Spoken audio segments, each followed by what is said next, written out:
what is urbanization? After discussing the settlement system, the first settlement system, that is called rural settlement system, let's switch over to the second type of settlement, that is called urban settlement system. Settlement is one of the most important human response to nature. Pattern of settlement, types of settlement, morphology of settlement, the shape of buildings, size of buildings, they all determine the living standard of the society and what is the application of technology in this life of the people. Urban system is the one system where non-agricultural activities, non-primary activities, non-farming activities are in predominance. Globally, there is no clear-cut definition of urbanization or urban system. Every country they have the different nomenclature to determine the urbanization. हर देश में अपना अलग-अलग system है. America में 1000 लोगों से ज़्यादा की जो आबादी है सबको अर्बन सेंटर दिया हुआ है. इंडिया में 5000 से ज़्यादा, 10,000 से ज़्यादा की आबादी है, उसको हम अर्बन मानते हैं. But census of India, it determines basically 3 basic parameters. One is there should be a municipality or a kind of council, urban council, or the cantonment board, kind of urban administrative body should be there. This is the first condition. Second condition is there should be occupation. Occupation means लोगों के जो काम करने वाले हैं, the male working population, more than 75% male working population should engaged in non-agricultural activities. देखिए भारत के census department भी जेंडर बायस्ड है. ओनली मेल वर्किंग पॉपुलेशन का जो 75% काम करने वाले लोग हैं, अगर वो नॉन एग्रीकल्चरल एक्टिविटीज में लगे हुए हैं, so that is called more than 75%. So that is called urban center. So fourth characteristic of the urban center is the size. In India, generally more than 5,000 people living together in one continuous settlement. एक लगातार किसी नगर में कोई 5,000 से ज़्यादा लोग रहते हैं, उसको भी हम urban center कहेंगे. Then density.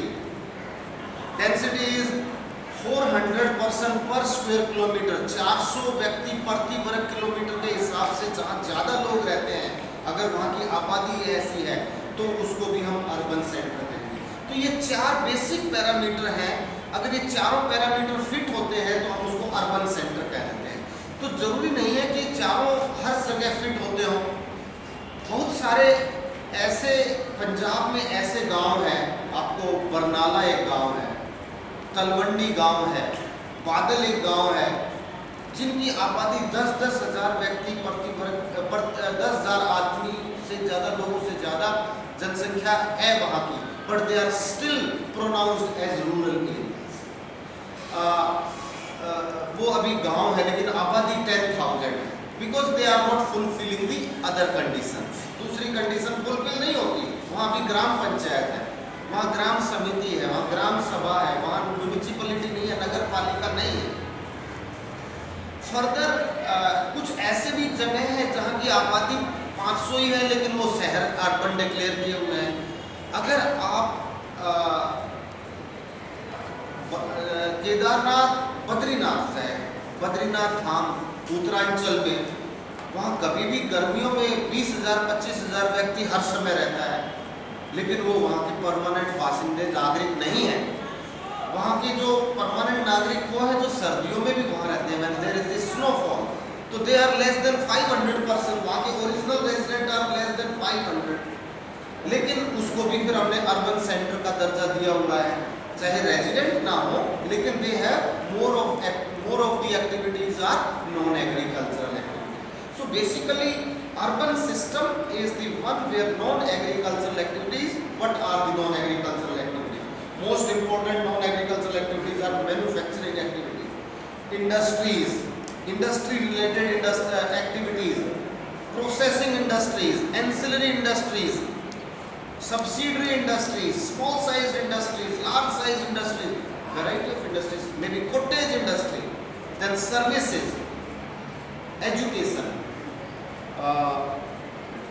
judiciary, police administration, general administration, medical department. So all these are the trade activities, transport related activities, commerce related activities, research related activities. Nowadays BPOs are there, business professional BPOs. What is BPO stands for? Business profile offices. Sorry, I cannot recall. All they are doing research work, like in most of the BPOs in Noida and Gurgaon. They are working for Europe, they are working for Australia, they are working for Japan, they are working for China and America, but they are working here. So whatever the services we are extending, they all come under the urban area. So where activities are urban. So these are the basic definition of urban areas. But generally urban areas are treated as the areas where we have the facilities, where we have the educational facility, employment, availability of employment. अगर industries हैं, trade है, commerce है, transport activities है, employment तो मिलेगा. So regular employment मिलेगा. Health facilities है, health facilities रहेंगी, educational facilities रहेंगी, law and order बेटर भी हो सकता है, नहीं भी हो सकता.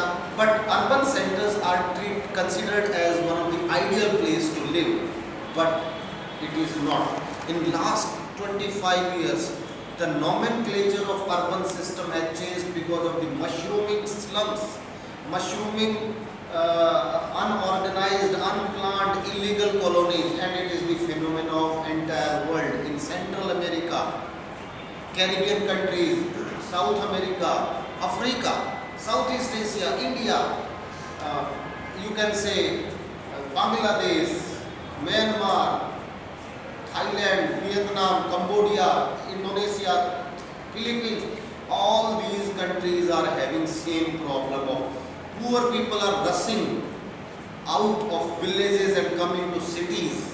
गरीब आदमी जो गांव से निकल के आ रहा है for the one reason or the another.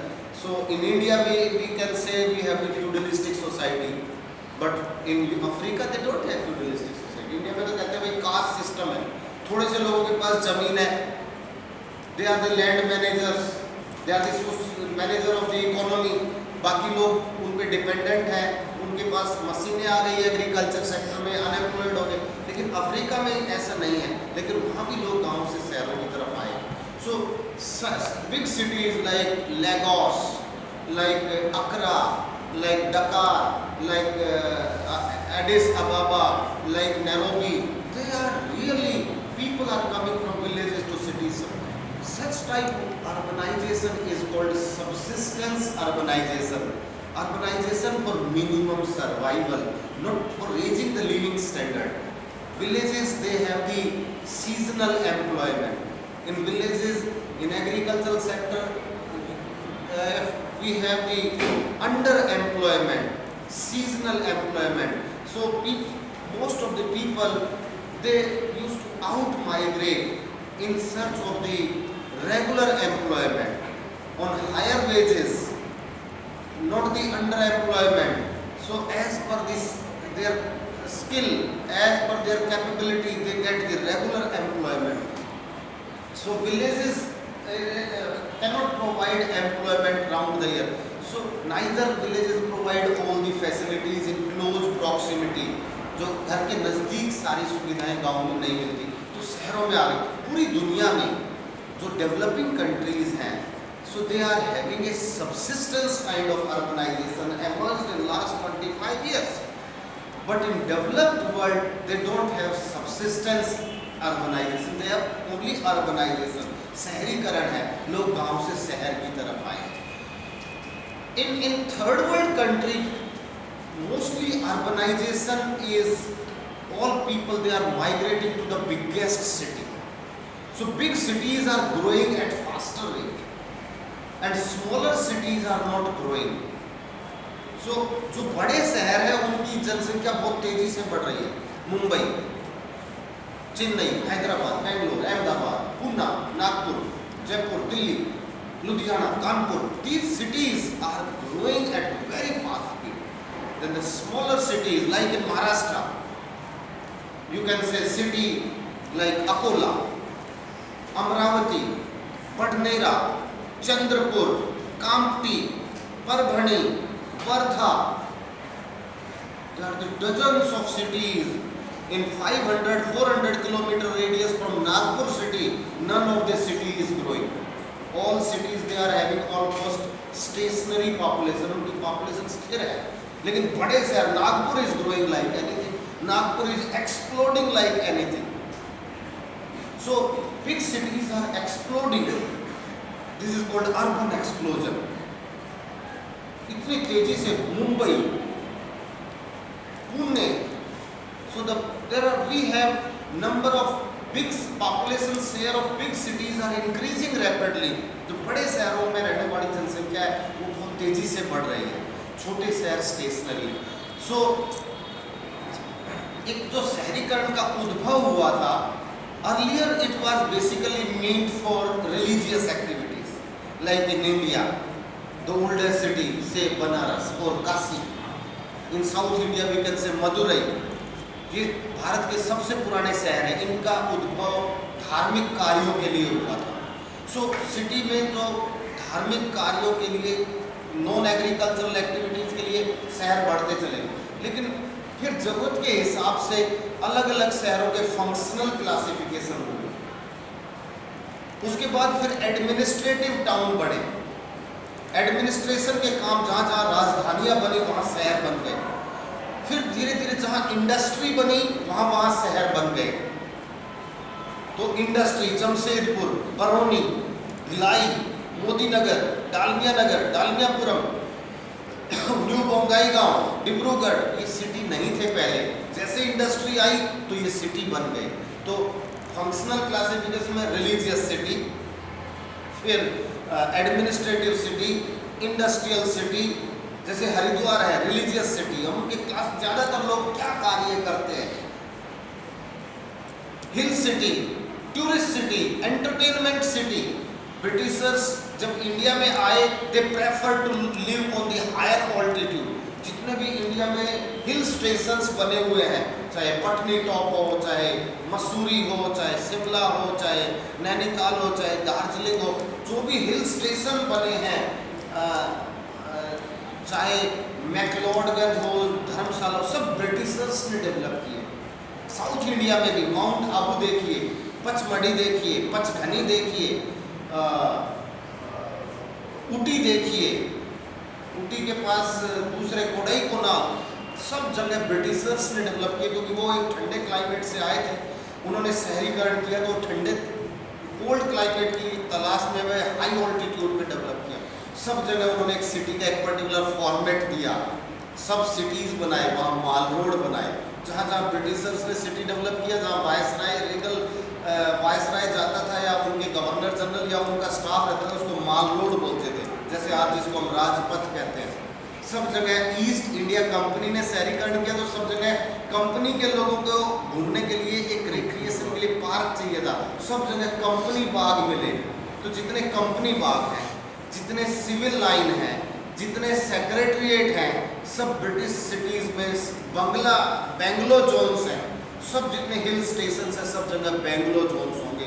पुराने बेंगलोर मिलेंगे, कंपनी बाग मिलेगा, माल रोड मिलेगा, सिविल लाइंस मिलेगी. क्योंकि सिविल लाइंस यानी कि उनके एडमिनिस्ट्रेटिव ऑफिस में लोग काम करने वाले लोगों के लिए घर. तो एक अलग अलग मुगल्स ने भी शहरीकरण किया. मुगल्स ने किला बनाया, फोर्ट, वॉल बनाई. सबसे पहले जहाँ मुगलों ने जहाँ भी शहर बनाए वॉल बनाए. उस वॉल के अंदर सब सुरक्षित रहेंगे. वॉल पे फिर गेट लगाए. दिल्ली में देखिए शाहजहानाबाद जिसको कहते हैं, सब जगह गेट है. Lahori gate, Kashmiri gate, Ajmeri gate और चारों तरफ गेट ही गेट बने हुए हैं कि अजमेर की तरफ जाता है, लाहौर की तरफ जाता है, कश्मीर की तरफ जाता है, अलग अलग नाम दिए। तुर्कमान गेट, गेट बनाए, उसके अंदर एक फोर्ट बनाया, उसके अंदर एक पैलेस बनाया जिसमें किंग रहता था, उसके अंदर एक मोस्क बनाई, एक रिलीजियस पॉइंट बनाया। सभी मुगल सिटीज के सेंटर में एक मस्जिद होगी, जो सबसे बड़ी मस्जिद होगी, बड़ी मस्जिद को जामा मस्जिद कहते हैं। सो मोस्क बनाई, उसके सामने पैलेस बनाया, फोर्ट बनाया, फिर एक चौक बनाया। जितने भी मुगल सिटी हैं सब जगह चौक बनाया। दिल्ली के चौक का नाम चांदनी चौक रखा। सभी में गलियों को कूचे बनाए, बारादरी बनाए। बारादरी मतलब जहाँ सब लोग मिलके आइडियाज एक्सचेंज कर सकते हैं, रिक्रिएशन कर सकते हैं, मार्केटिंग कर सकते हैं। तो बारादरी बनाई, चौक बनाए, कूचे बनाए, गलियाँ जिस तरह से अनऑर्गेनाइज्ड कूचे, क्योंकि उन्होंने राजाओं के लिए तो घर बनाए, पैलेस बनाया, लेकिन पब्लिक जो रहती थी उनके लिए ऑर्गेनाइजेशन नहीं था, तो उनके घर गलियाँ बहुत मुश्किल है। किसी भी मुगल सिटी में चले जाइए, वॉल्ड सिटी में जो वॉल के अंदर बसा हुआ है, अंदर की सेटलमेंट बहुत ही कॉम्प्लेक्स मिलेगी, जटिल मिलेगी, क्योंकि वहाँ पर एक अलग तरह का अर्बनाइजेशन डेवलप हुआ। तो मुगल्स का अपना अर्बनाइजेशन था, फिर ब्रिटिशर्स का अपना। ब्रिटिशर्स ने दिल्ली में क्या दिया?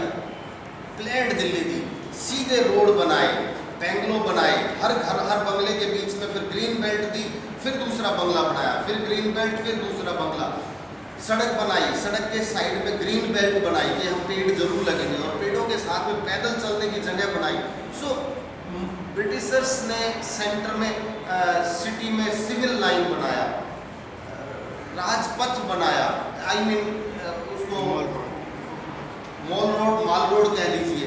सो बेसिकली कैनॉट प्लेस बनाया, सिटी के बीच में सीबीडी बनाया। तो इस तरह से सभी जरूरत के हिसाब से अलग अलग शहरों का विकास हुआ। अब हर शहर के जो फंक्शंस हैं उसका कई लोगों ने अलग अलग, रिसर्चर्स ने, अर्बन ज्योग्राफर ने अलग अलग क्लासिफिकेशन दिया कि किसी शहर में एक सीबीडी होती है। एक बर्जेस ने एक मॉडल दिया अर्बनाइजेशन का कि central business district, CBD, central business district. जैसे एक हम दिल्ली का सीबीडी किसको कहेंगे? या तो चांदनी चौक को कहेंगे या कैनॉट प्लेस को कहेंगे, जिससे सारे शहर का बिजनेस कंट्रोल होता हो। लेकिन अब शहर इतने बड़े हो गए कि एक बिजनेस सेंटर से तो काम ही नहीं चलता। तो एक अगर सारी दिल्ली चांदनी चौक में सामान लेने के लिए बिजनेस पे डिपेंडेंट हो जाए तो चांदनी चौक तो जो ब्लॉक हो जाएगा, वहां तो जा ही नहीं सकता कोई। तो फिर या अकेले सारी दिल्ली कैनॉट प्लेस चली जाए तो क्या होगा? तो बहुत सारे, लेकिन उन्होंने कहा कोई जो सिटी डेवलप होता है सीबीडी बनता है, और सीबीडी के साथ में जो रहते हैं इसमें काम करने वाले गरीब लोग रहेंगे, और उसके बाद पुअर पीपल, और उसके बाद वर्किंग क्लास थोड़ा रिच पीपल, और उसके बाद रिचेस्ट पीपल, रिच लोगों का। उन्होंने इस तरह से एक ब्रॉड कंसेंट्रिक जोन मॉडल इसको कहते हैं कि कंसेंट्रिक, केंद्रीय अर्बनाइज कंसेंट्रिक जोन मॉडल। इसमें एक बर्जेस, एक अमेरिका की ज्योग्राफर हुई हैं बर्जेस, E.W. बर्जेस,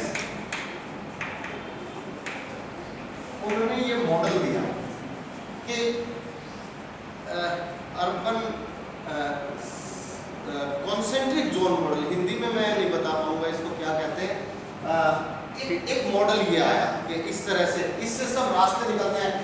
आप देखते होंगे ना, सीबीडी में काम करते हैं, रहते कहाँ हैं? ग्रेटर कैलाश में, दिल्ली से बाहर पंजाबी बाग में। दिल्ली के आसपास जो भीड़ का इलाका है, क्या कहा है उसको, आज़ाद मार्केट, झंडे वाला, फिल्मिस्तान, गरीब लोग रहते हैं काम करने वाले। उसके बाद जैसे इस बाहर निकलते जाएंगे आप देखते हैं बंगले के साइज बड़े होते जाएंगे और ज़्यादा रिच लोग दिल्ली इससे बाहर रहेंगे, सो आने जाने का। लेकिन उसके बाद फिर आया एक दूसरा मॉडल, सेक्टर मॉडल, H-White। फिर एक दूसरे एक अर्बन ज्योग्राफर थे H-O-Y-T, इन्होंने एक सेक्टर मॉडल दिया। सेक्टर मॉडल में इन्होंने कहा कि जो शहर है अर्बन सेक्टर्स में ये बन गया, जरूरी नहीं है कि ये ऐसे बने, रिंग में बने। तो उन्होंने कहा कि सेक्टर ऐसे बन सकते हैं, ये एक बीच में सीबीडी है, तो एक सेक्टर ये हो गया एक तरह के लोग, और दूसरा सेक्टर ये हो गया, तीसरा ये हो गया। इस तरह से एक तरफ इनको जाने वालों के लिए ये रास्ता हो गया। तो एक तरह से ये सेक्टर मॉडल उन्होंने कहा, जहां भी बनेंगे सेक्टर बनेंगे, क्योंकि इसको यहाँ से यहाँ जाने के लिए चारों तरफ से एक रिंग में जरूरी नहीं है, एक सेक्टर बन जाएगा। इधर रहने वाले लोग, इंडस्ट्री में काम करने वाले, पुअर लोग, रिच लोग, ज्यादा रिच लोगों का तो ज्यादा दूर तक सेक्टर बनता है, ज्यादा दूर रिच लोग ज्यादा दूर तक माइग्रेट कर सकते हैं, पुअर लोग ज्यादा दूर तक नहीं जा सकते क्योंकि उनके पास साधन नहीं होते। तो इस तरह से होयट ने एक सेक्टर मॉडल दिया। मैं एक ब्रॉड आउटलाइन आपको बता रहा हूँ शहरीकरण का। फिर इसी तरह से एक मल्टीपल न्यूक्लियाई मॉडल दिया हैरिस ने। मल्टीपल न्यूक्लियाई में कहा कि ये जैसे सीबीडी यहाँ है ना, एक हर जगह का सबका एक सीबीडी अलग होगा, इसका सीबीडी अलग होगा, यहाँ रहने वाले लोग ये दूसरे, एक सिटी का मुख्य सीबीडी होगा, ये तो मेन सीबीडी है, यहाँ एक तरह के लोग रहते हैं, इनका सीबीडी यहाँ बनेगा। एक न्यूक्लियाई नहीं, एक सीबीडी इधर बन जाएगा, एक छोटा सा सीबीडी। लाइक दिल्ली में क्या है, एक जनकपुरी में बिजनेस डिस्ट्रिक्ट है, एक पीतमपुरा में नेताजी सुभाष प्लेस डिस्ट्रिक्ट है, ट्रांस यमुना में लक्ष्मीनगर डिस्ट्रिक्ट सेंटर है। तो सब जगह डिस्ट्रिक्ट सेंटर ये न्यूक्लियाई बन गए, मल्टीपल न्यूक्लियाई मॉडल। सो एक शहरों में अलग अलग न्यूक्लियस भी बन सकते हैं उनकी जरूरत के हिसाब से। लेकिन ये सारे model surprisingly first world countries के मॉडल हैं, डेवलप्ड कंट्रीज के मॉडल हैं, जहां रूल एंड रेगुलेशन बहुत रिगरसली अप्लाई होते हैं। लेकिन तीसरी दुनिया के देश, डेवलपिंग वर्ल्ड के देश, विकासशील देशों के शहरीकरण में सही मानों में कोई भी मॉडल फिट नहीं बैठता। यहाँ तो बहुत ही अनऑर्गेनाइज्ड अर्बनाइजेशन है। यहाँ तो एक बहुत बड़ा रिच लोगों का घर, एक किसी का घर है 500 यार्ड्स का, उसके अगले प्लॉट में 500 यार्ड में 100 लोगों की एक झुग्गी झोपड़ी भी मिल जाएगी। एक 500 गज में 4 आदमी रहते हैं, और उसके साथ में जो 500 गज का पार्क खाली पड़ा है उसमें 100 लोगों की झुग्गी है, और हर झुग्गी में 5 लोग रहते हैं, 500 लोग रहते हैं। तो क्या इतने कंट्रास्ट में कोई मॉडल निकल सकता है? बहुत डिफिकल्ट है इंडिया जैसे कंट्री में इस तरह के किसी मॉडल को फिट करना। ये मैंने आइडिया इसलिए दिया कि आपको अर्बनाइजेशन में ये जानना जरूरी है कि शहरीकरण में क्या होता है। नगरों का जो उदय होता है, सभी नगर एक समय नहीं बनते, नगरों का भी एक जीवन होता है, नगरों का भी विकास होता है, नगर भी अलग अलग अवस्थाओं से गुजरते हैं। Every city passes through different stages, childhood stage, mature stage, old stage, senile stage. अलग अलग ज्योग्राफर ने, लाइक ममफोर्ड ने बताया, होता है इयोपोलिस होते हैं सबसे पहले, पहली स्टेज। कोई गांव है, सर्विस सेंटर में कन्वर्ट हो गया, इयोपोलिस, थोड़ा सा और बड़ा बन गया, पोलिस हो गया, और भी बड़ा हो गया, मेट्रोपोलिस हो गया, और भी बड़ा हो गया, मेगालोपोलिस हो गया, दिल्ली। और फिर एक स्टेज पे जाके टायरनोपोलिस हो जाता है, रुक जाती है उसकी ग्रोथ। जैसे कलकत्ता है, पिछले 40 साल से कलकत्ता की पॉपुलेशन साइज स्टेबल है, ग्रोथ रेट भी स्टेबल है, वहाँ कोई जाता ही नहीं, रहता ही नहीं, क्योंकि वहाँ रोजगार नहीं है। उस सिटी की का विकास, उसके तंत्र ऐसे विकसित हुआ वक्त के साथ, इतना अनऑर्गेनाइज हो गया, उसमें चल ही नहीं सकते, उसमें काम व्यापार नहीं कर सकते, वहाँ ट्रेड यूनियन काम नहीं करने देगी, वहाँ पैदल चलने के रास्ते, गाड़ियाँ चलने के रास्ते नहीं है। सिटी इतना अनऑर्गेनाइज हो गया कि उसकी जनसंख्या, उसमें रोजगार नहीं है, तो लोग कहाँ से आएंगे? उसको कहेंगे टायरनोपोलिस। और फिर एक स्टेज ऐसा भी आ सकता है कि सिटी की डेथ ही हो जाए, सिटी खत्म हो जाए, लोग छोड़ के सब चले जाए बाहर। बहुत सारे ऐसे सिटी हैं जो समाप्त हो गए, यानी कि वो दोबारा उनकी सारी प्रक्रियाएं, यूरोप में इंडस्ट्रियलाइजेशन के वक्त, इंग्लैंड के केंद्रीय भाग में बर्मिंघम के आसपास बहुत सारे नगर थे, लेकिन उसके आसपास जब कोयला खत्म हो गया तो सारे नगर आयातित कोयले पर निर्भर हो गए। सारे इंडस्ट्री समुद्र के किनारों पे, पोर्ट पे चली गई, न्यू कैसल में चली गई, मैनचेस्टर में चली गई, लिवरपूल पे चली गई, ग्लासगो में चली गई, मिडल टाउन में चली गई, यानी कि किनारे पे चली गई। शहर के बीच में जो शहर थे, आइलैंड के जो सेंटर में जो शहर थे वो समाप्त हो गए। वहाँ सिटी है, बिल्डिंग है, लेकिन वहाँ लोग नहीं रहते, उनको बल्कि घोस्ट सिटी कहते हैं, भूतों के शहर। सब कुछ है लेकिन रोजगार नहीं है, लोग छोड़ के किनारों में चले गए, because they all are dependent on imported raw material, विदेशों से आयात करके रहते हैं। तो बहुत सारे शहर हैं, जैसे काशी नगर है, बनारस के पास 5 किलोमीटर 10 किलोमीटर दूर बनारस से एक शहर है काशी। एक ज़माने में काशी बहुत बड़ा शहर होता था, लेकिन काशी तो दिखाई नहीं देता। बहुत सारे ऐसे शहर भी हैं जो अपने ही बोझ के तले दबके और उनकी जनसंख्या घट गई, उनको बोलते हैं नेक्रोपोलिस। देखिए कितनी स्टेजेस हैं शहरों की। मैंने बताया था, एक ममफोर्ड ने ये क्लासिफिकेशन दिया है। अब इसको थोड़ा सा मैं अर्बन सेंटर्स की जब बात करते हैं, थोड़ा सा ईओपोलिस, फिर पोलिस, फिर मेट्रोपोलिस, फिर मेगालोपोलिस, और फिर टायर्नोपोलिस, फिर नेक्रोपोलिस, यानी कि समाप्त हो जाएगा। इसमें अगर इसमें ग्राफ में बनाऊं किसी भी शहर का, किसी भी इंसान का शहर की आबादी है, वक्त के साथ ऐसे बढ़ती है बढ़ती है बढ़ती है और फिर ऐसे ही घटती है घटती है। यानी कि एक सिटी था, जो सिटी नहीं था, शहर बना और इतनी आबादी हो गई। ये पॉपुलेशन है और ये टाइम है, और ये सिटी का ये टाइम होता है कल्मिनेशन। ये कौन सी स्टेज होगी? मेगालोपोलिस।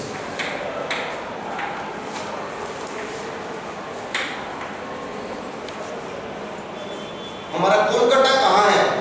कोलकाता तो मैं कहता हूँ यहाँ आ गया है, टायर्नोपोलिस पे आ गया। और ऐसे ही चलता रहा तो अगले 500 साल के अंदर कोलकाता शहर शिफ्ट कर जाएगा, लोग छोड़ के अलग अलग चले जाएंगे, तो दूसरे सिटीज में चले जाएंगे।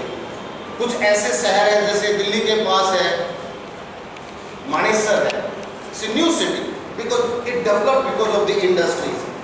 देखिए पोलिस में आ गया, पोलिस, मानेसर पोलिस है, जनसंख्या बढ़ रही है।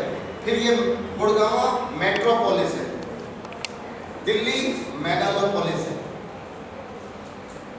आप समझ रहे हैं ना, अलग अलग स्टेजेस से सभी शहर गुजरते हैं। इनको ये कह सकते हैं इन्फेंटाइल। ग्रिफिथ टेलर ने कुछ और नाम दिया था, ये ममफोर्ड ने दिया है, एक अर्बन ज्योग्राफर हुए ममफोर्ड। तो ये शहरीकरण होता है नगरों में।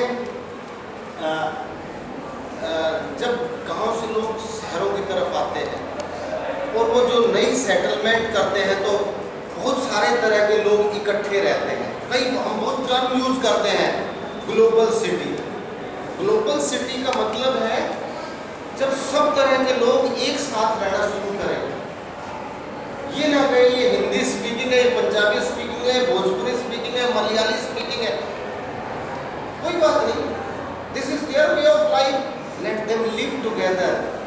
The level of harmony determine the global city. ये भाई ये राजस्थान का है, ये बिहार का है, ये कश्मीरी है, ये तमिलनाडु का है। This is when all the people live together without segregation. ये colony in Delhi I found Madrasi Jhuggi. In Pitampura there is a prominent place called Madrasi Jhuggi. I said Madrasi झुग्गी कि ऑल सब मद्रास के लोग आए, उन्होंने सबने अपनी झुग्गियां यहाँ इकट्ठी डाल दी because they have linguistic similarity, they have food habits, similar food habits, similar गरीब लोग हैं, working conditions, कि वो दूसरों के साथ नहीं रह सकते। क्यों नहीं रह सकते भाई? क्या प्रॉब्लम है? जब हर तरह का आदमी सबके साथ एडजस्टमेंट में रह सकता है, that city is called global city. Even New York is not the global city because there is a word called ghetto. Ghetto आपने सुना होगा, बहुत इंपॉर्टेंट वर्ड है।